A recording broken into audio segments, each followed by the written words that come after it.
At this school, the girls attended class while the boys were required to run in the hallway. When boys joked around, the girls were not allowed to laugh. Boys were forbidden from drinking beverages or milk, and they could not eat chives. In fact, they were banned from anything that might increase their energy levels. Girls, however, could enjoy all the food they wanted. All these rules existed for one purpose: to make the boys so exhausted that they had no strength left to date. The two sides were only allowed to communicate through text messages. This school used to be an all-girls high school. Before it merged with the boys' school, the disciplinary director strongly opposed the merger. The girls were also afraid of boys because the director constantly warned them to stay away from the opposite sex, claiming that boys would cloud their minds and eventually make them suffer. But Ellie told her classmates that boys were not scary at all. The girls who had never interacted with the opposite sex began to feel curious and excited. Ellie boldly greeted the boys and led the girls in helping them get familiar with the campus. The girls found the experience fresh and fun, and sometimes a little embarrassing. A teacher secretly recorded this scene and sent it to the director. The director immediately issued the strictest school rule in the world: boys and girls were forbidden from sending messages to each other. But Ellie soon found a new app that allowed anonymous chatting through the school network. When the director discovered this, Ellie told her that the anonymous app actually helped people open their hearts and see one another's true selves. She even suggested that the director use the system's backend to check the real identities of users so she could monitor every student's activity. But not long afterward, Ellie realized some students' chat content had gone far beyond what she expected. So the director issued yet another rule: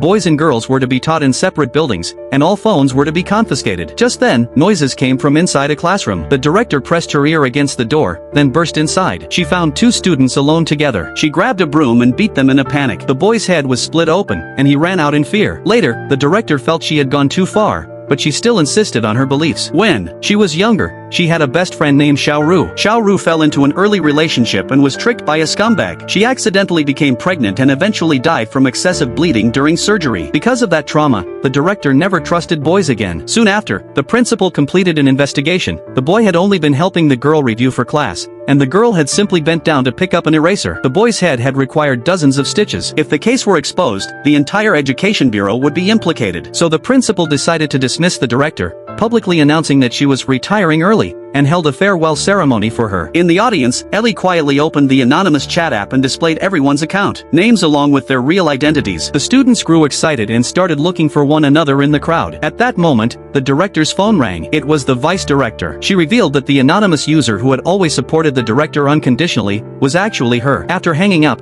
the vice director walked onto the stage and boldly confessed her feelings. The director froze, her first reaction being disgust. But the vice director looked straight into her eyes and said softly, "Love has no gender." In that moment, the director looked at her, hesitated no longer, and the two shared a passionate kiss.